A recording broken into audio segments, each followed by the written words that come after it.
So great, so now we have our tracker, and in it we have basically the data for where each of these corners is for every frame in our sequence. So what we're going to do is plug that data into a corner pin node. So if we make a corner pin node, one way to do it would be to copy this data from the tracker node into the corner pin node and then delete the tracker node. But what if you need to tweak some trackers or like make them better or fix a problem or something? So the best way to do it, in my opinion, is to get your tracker node and link the data from the tracker to the corner pin. So to do that, if you hold down Command on a Mac or Control on a PC or Linux, and you grab this little graph button and drag it down, just drag corner 1 to track 1 and so forth, since we numbered them 1, 2, 3, and 4. And if you just drag each of those down, and you notice there's a little expression arrow, and that means there's a data link from this node going to this node. So just finishing this out.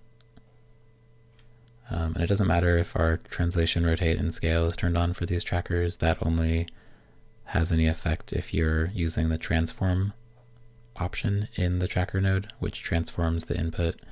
But right now we're just using the tracker to pass data to the corner pin, essentially. So if we grab a checkerboard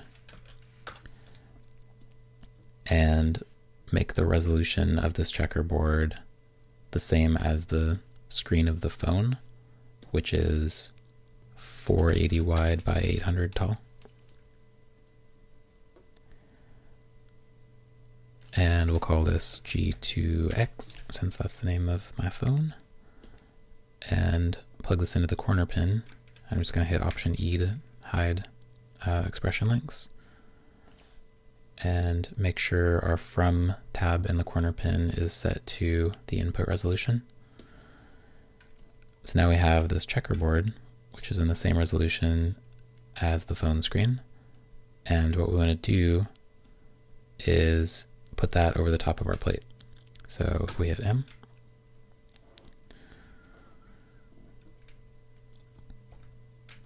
and now we will see, I can close down all this stuff for now. We should see our checkerboard tracked in to our phone.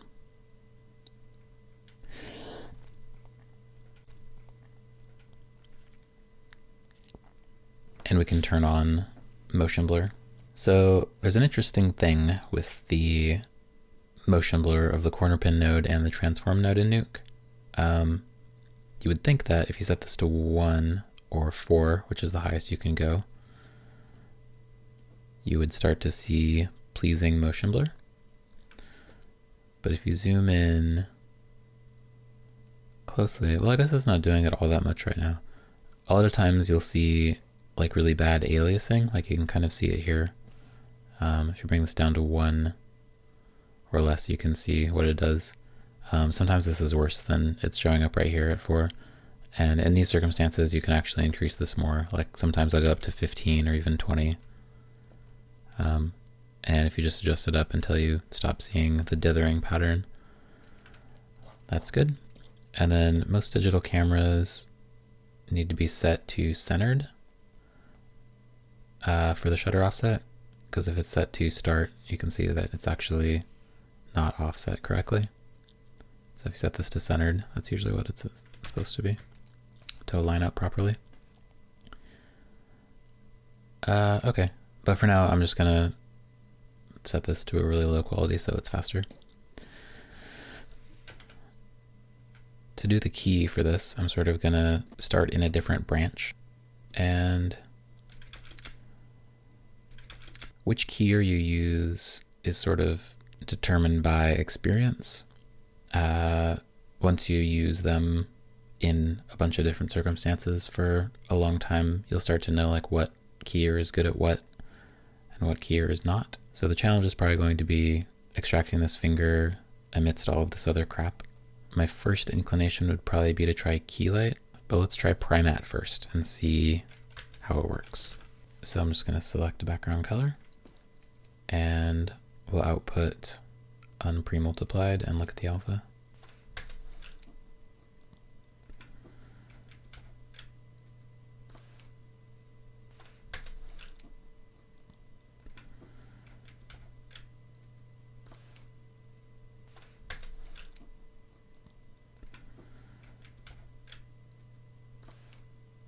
Let's actually copy this into our plate so we can see the alpha over our background. Yeah, so the problem is we're getting sort of remnants like this, but let's see if we can push this a little bit further.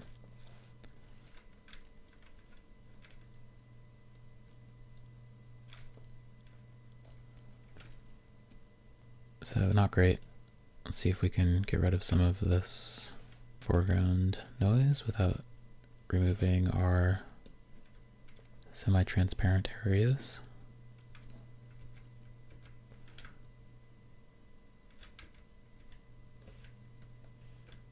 So that's not all that bad.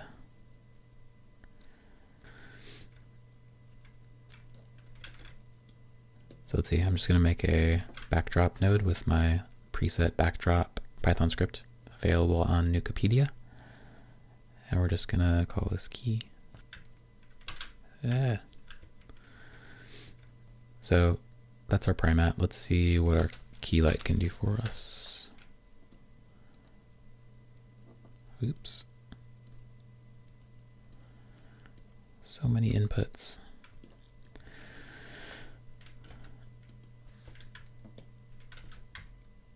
So let's see, let's choose a screen color.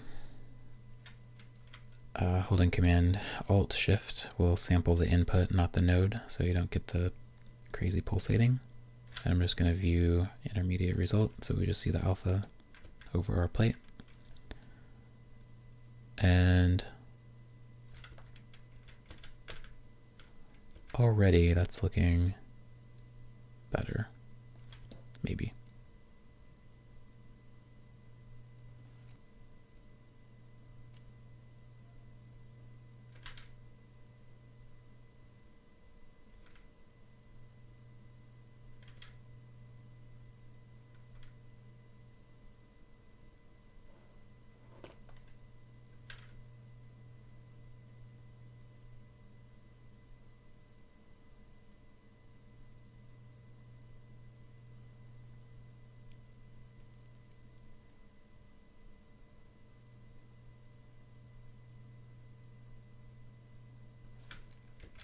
And we're probably going to end up having to do a garbage matte of the finger, but that's not a very big deal. So that looks pretty good. So essentially, the process will be to copy from our key light instead, although the primat result was pretty decent, but we'll end up going with this because it looks a little bit nicer. And then basically taking a branch of that and pre-molting it and then putting it back over the top of our screen. So one thing we have to do is deal with this spill from the blue. And to do that, there's a few different options of how to go. One option is to use the hue correct and do a little bit of blue suppression.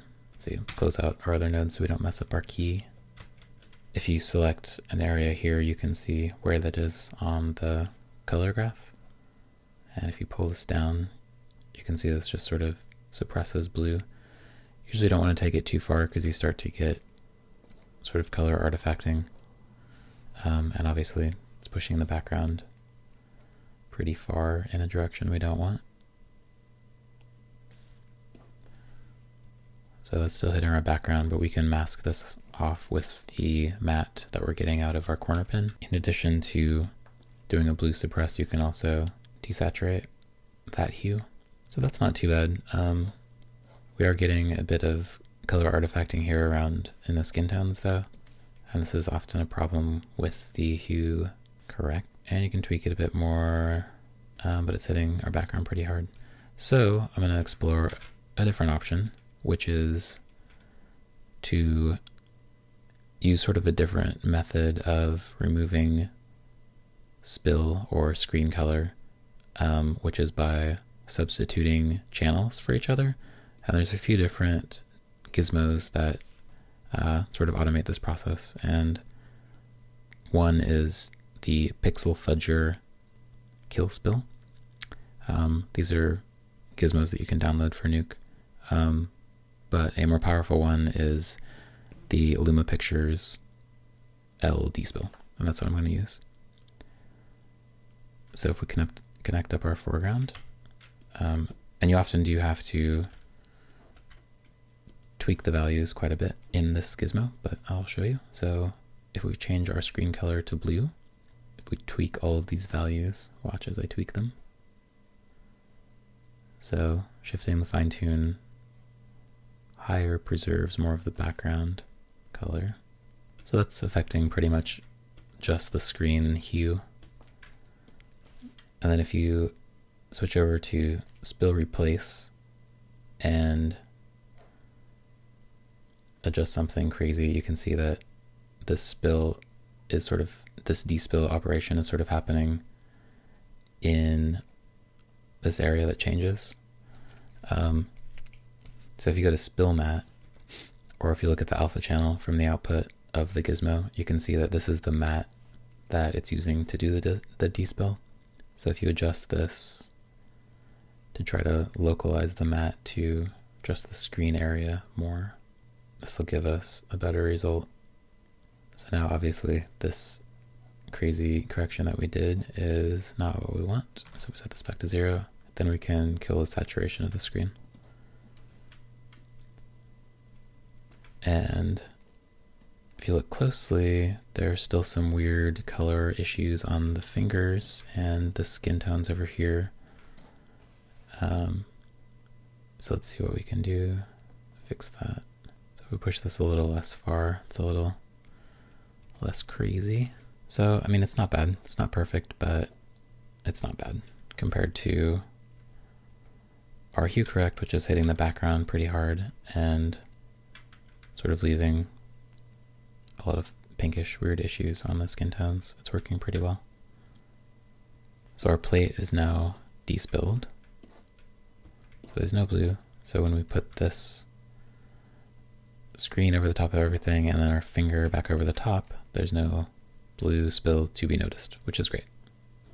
And so now the next step is to get the reflections back on top. So essentially what we need is an alpha channel for the outline of the screen minus the finger. So to do that, we're going to have to make a garbage matte of the finger to sort of extract it from all the rest of the stuff, which we don't want. And then we can take the alpha channel from the output of the corner pin, which is this, and then do a stencil of the finger over that. And then we can use that to extract just the reflections and then plus them back over the top. It has been a day and there appears to be a square dance going on next door, so apologies for the background noise. Looking at this again since late last night when I stopped off, it appears as though our key has some soft spots in it, so I'm just gonna open Keylight and tweak that a little bit to try to get rid of those. Losing some of our soft edges, but we'll see what we can do about that later. So to get these screen reflections back over the top, what we're going to do is take our alpha from essentially the corner pin, which is the exact boundaries of the screen, and combine that with our key. So to do that, I'm going to use a channel merge, and I'm going to take our A from the alpha of this corner pin node and our B from the alpha of our key. And if I look at the channel merge and go to the alpha, the channel merge node is very useful for essentially doing operations on alpha channels. So by default, the operation is union, which is essentially just a screen operation, which combines the input of A and the input of B. So if we set this to out, you can see that we have an alpha for just the screen without our finger. And it's not perfect because there's an imperfect region in our screen key, but it may work well enough to get away with, so we'll see. So we now have our screen with this alpha channel. So if we take that and we pre-mult it,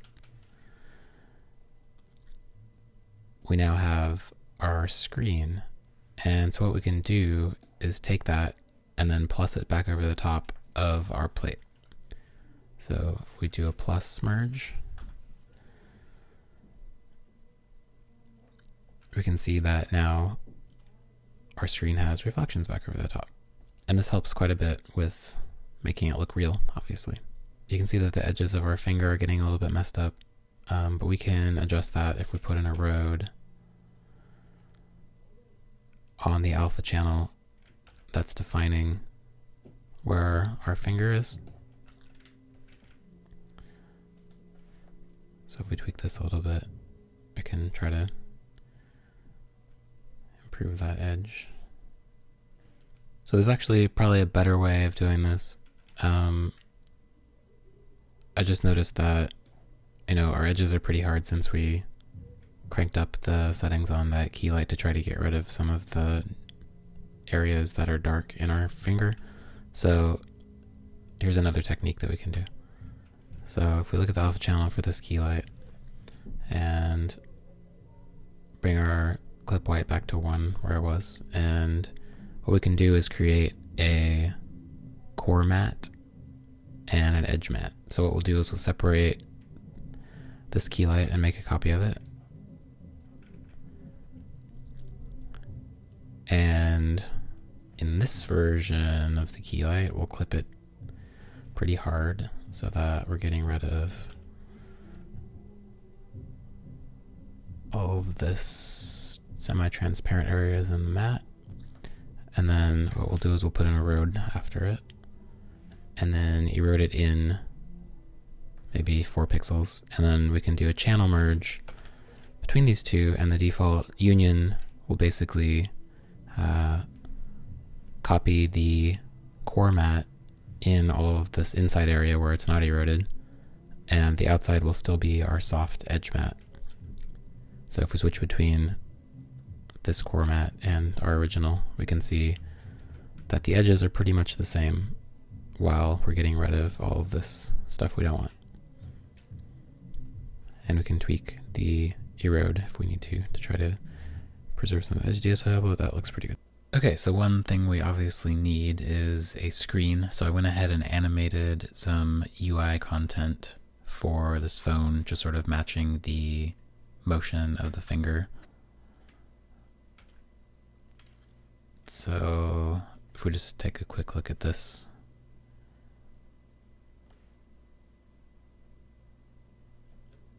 essentially it's sort of a image browser type thing, and this image comes up, which is a very true axiom of life.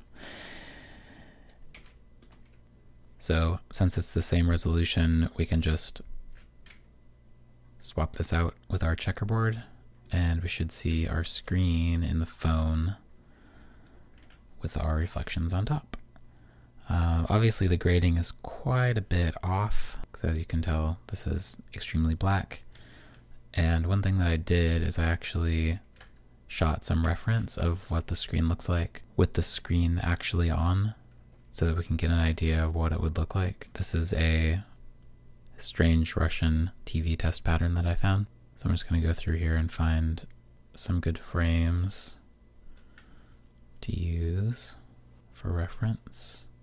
Here's a good one with a little reflection. I'm just going to throw a frame hold node for that. I have a little bit of custom Python in my menu py, which sets the frame hold to the current frame. It's a good one with lots of reflection on the screen. It's a good one to the side. Okay, so there's some reference. And I'm just going to tidy up a little bit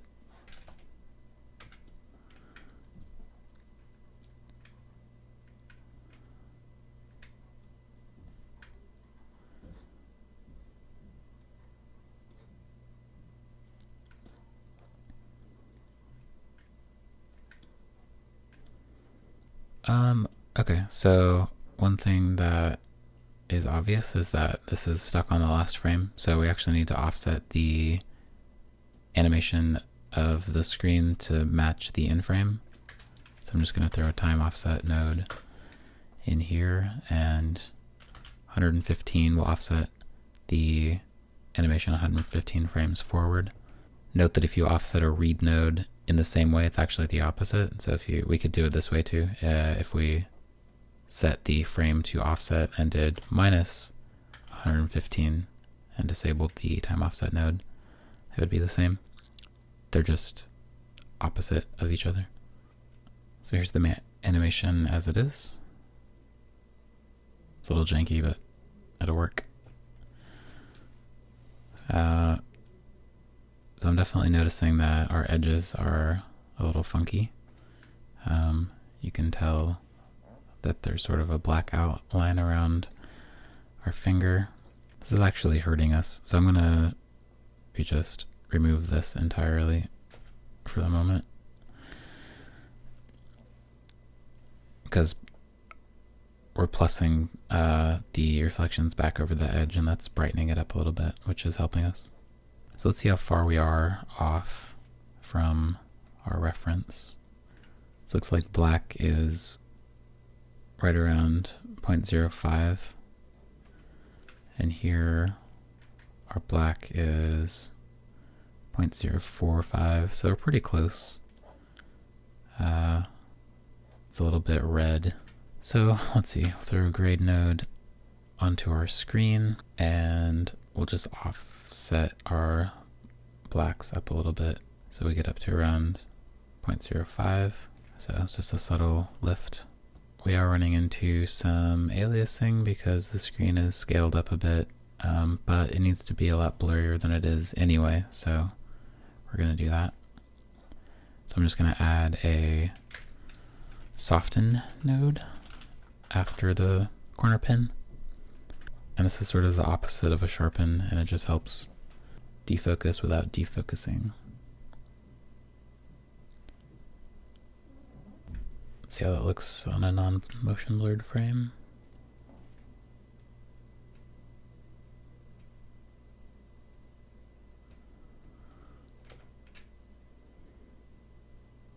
So one thing we can do is sort of grade our reflection so that we just sort of reduce the gamma so that it's less bright,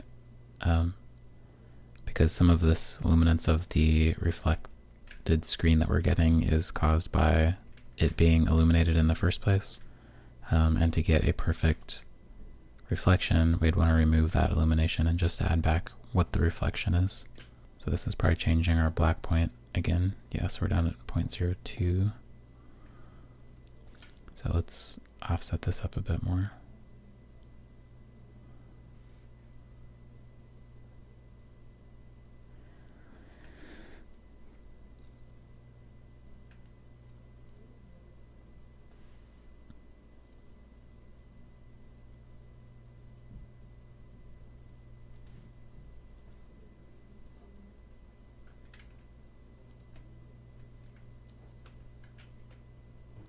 So just sort of matching the black color. Let's see what our white is. It's probably a bit less bright than... Yeah, so our white in the screen is about 0.5, and you can tell the blue, there's more blue in the white than, and less green of our phone, and this is kind of yellow.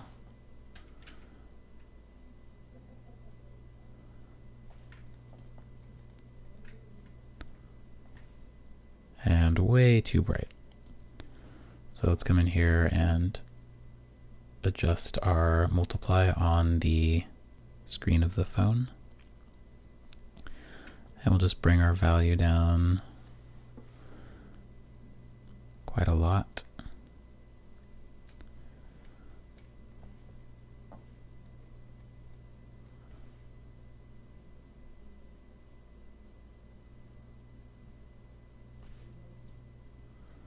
See if we can find a better white. something that looks pretty white. What is that? It's terrifying. So that's closer, and I'm just gonna increase the amount of blue, reduce the green a little bit. Yeah, so that looks a bit closer to what the actual output of the screen looks like. So this is where reference really comes in handy. It gives you a nice solid real world example to work from. If you're shooting screens, it's always a good idea to try to get an image on the screen if possible, just to see what it looks like. So let's see, one thing we could do to try to help out the edges of our finger a little bit is to do a little bit of light wrap. And I'm not sure how much it'll help us out, but I'll just show you how to do this.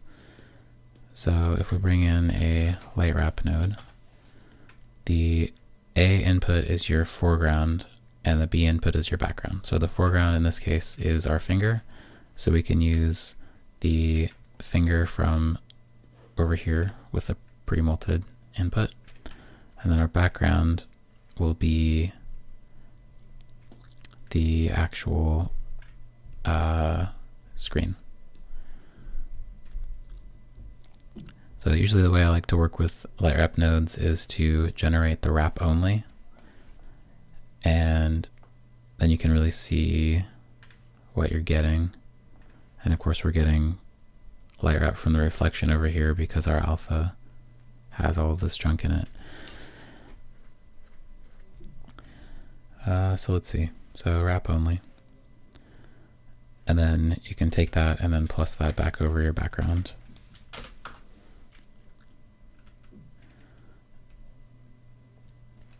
So this is kind of hurting us over here, but on the finger,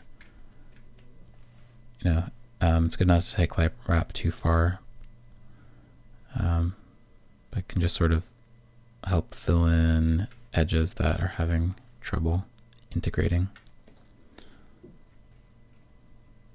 Like this is probably pushed too far, way too far. Yes. So that's without it. And you can see it's just sort of helping us with the edges a little bit. Another thing you can do is use an add mix instead of a merge when you merge your finger over.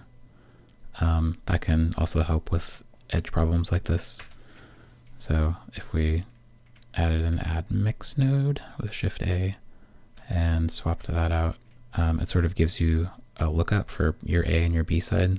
If we sort of gamma up our A input, it sort of lets you equalize the edges. So something like that. So you can see it's sort of helping a little bit.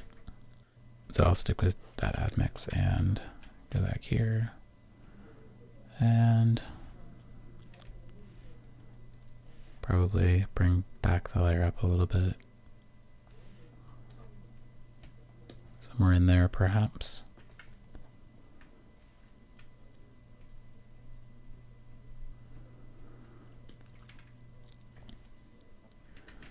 And I'm just going to go ahead and do a quick rotor for the finger, just because.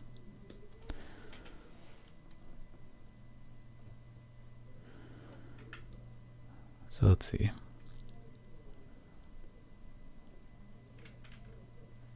So we want to just output into the alpha channel, and we're going to essentially just cut out the alpha around like this. Because we want to get rid of all of this other junk inside of the screen, and the only thing we care about is the finger where it's inside of the screen. So if we make a new Bezier curve, don't mind the hideous red color of my Bezier node, and it's important to get it as close to the intersection here as possible. So you can see that's just adding white into our alpha channel, but what we want to do is sort of intersect with the existing alpha. And if we invert and make the alpha color black, that'll do what we want. So I'm just going to look at the input of that and roto this. Stand by.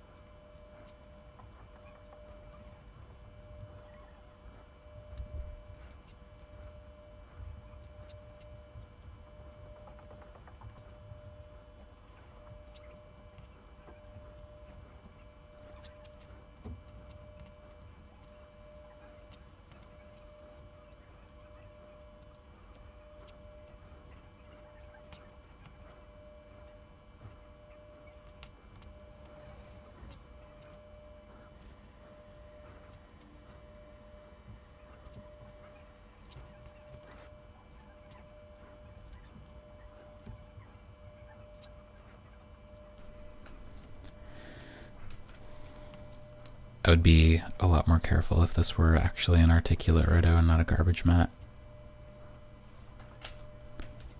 about maintaining consistency between keyframes. But since we already have our edge here, it doesn't really matter.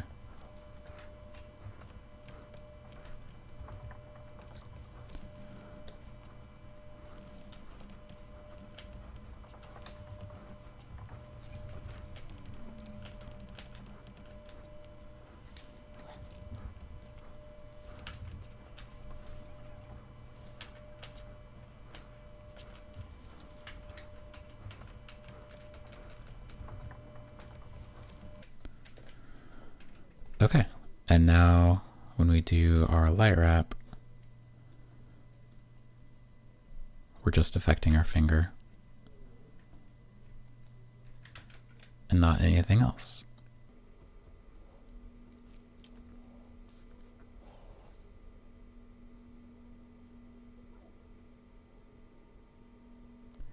Just seems like our reflections are a little bit red.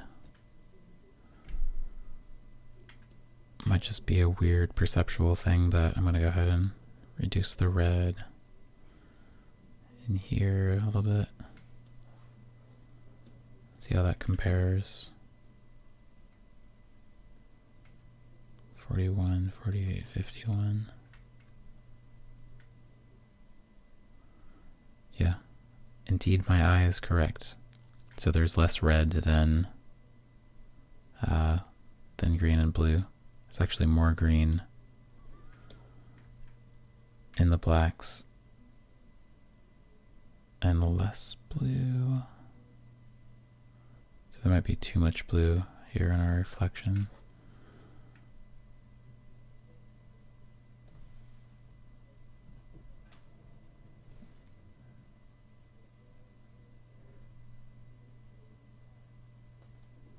So I'm going to go ahead and turn up our corner pin motion blur. Let's put it at 8 for high quality rendering. Oh yeah, so the other issue is our denoise. If you recall from eons ago, so this whole stream is based on our denoised plate.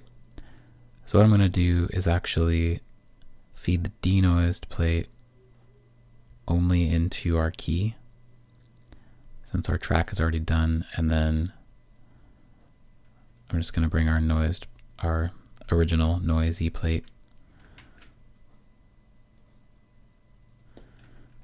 and use that for our entire stream.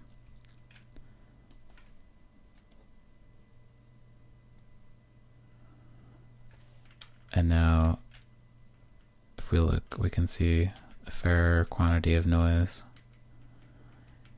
So we might try adding some grain to the screen and see if we can match something that looks similar to this horrible mess of H.264 compression.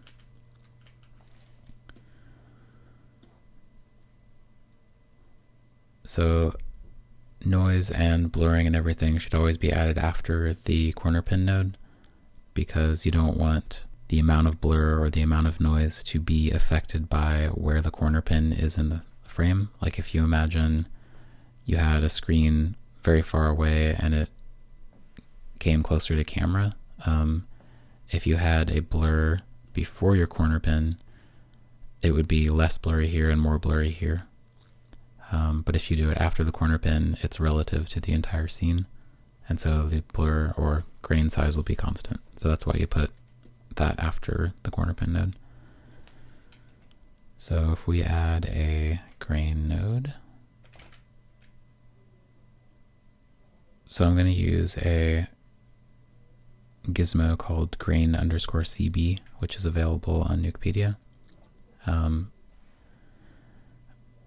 It's pretty similar to Nuke's built-in grain node, except it has some more options for blending based on luminance, which is pretty important for grain matching sometimes. So I'm just gonna do a quick grain match on this. So basically grain matching is pretty simple. You go through channel by channel and sort of look at the pattern of the grain by going forward and backward a frame, and just trying to figure out what the size of the grain in the existing plate is. Like, this is a good reference.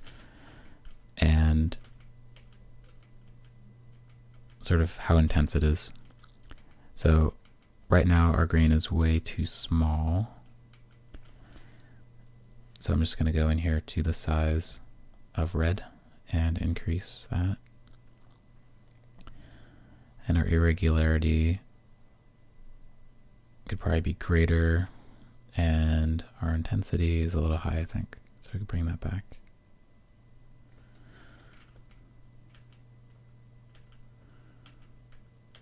So that's closer.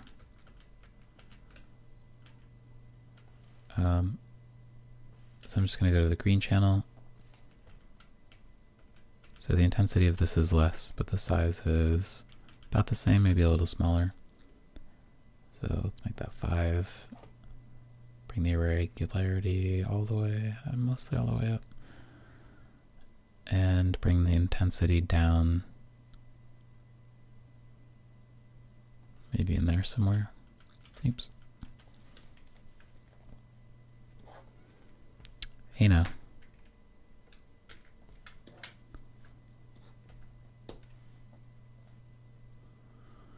We should always be looking at this at full resolution, obviously. So just going to our blue channel and doing similar things.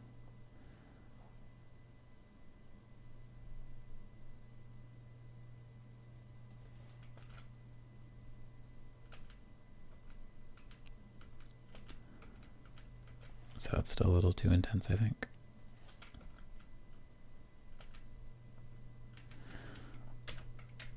So let's see what we're looking like in RGB.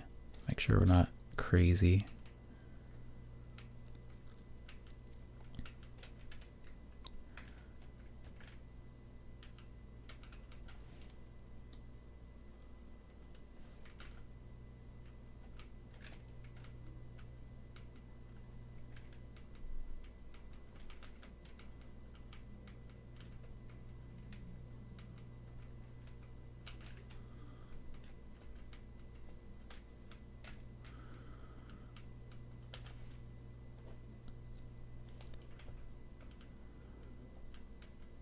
So if you notice, there's actually a lot more grain in the background in the darker areas than there is in the skin tone, which is brighter. And our grain is not currently matching to that. There's the same amount of grain in these bright areas as there is in the background. And we can compensate for that if we use range.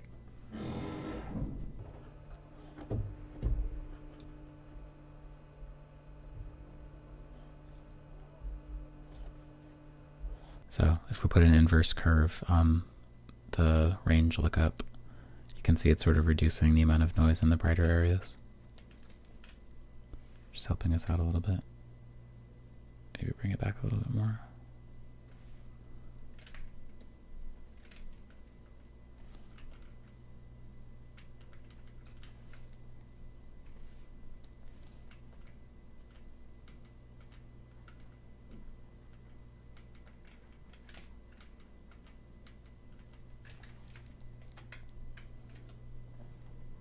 So one other thing we should also fix is this issue where we have all of this garbage in the screen alpha from our sloppy key, and since we rotated our finger, it'll be easy to fix that.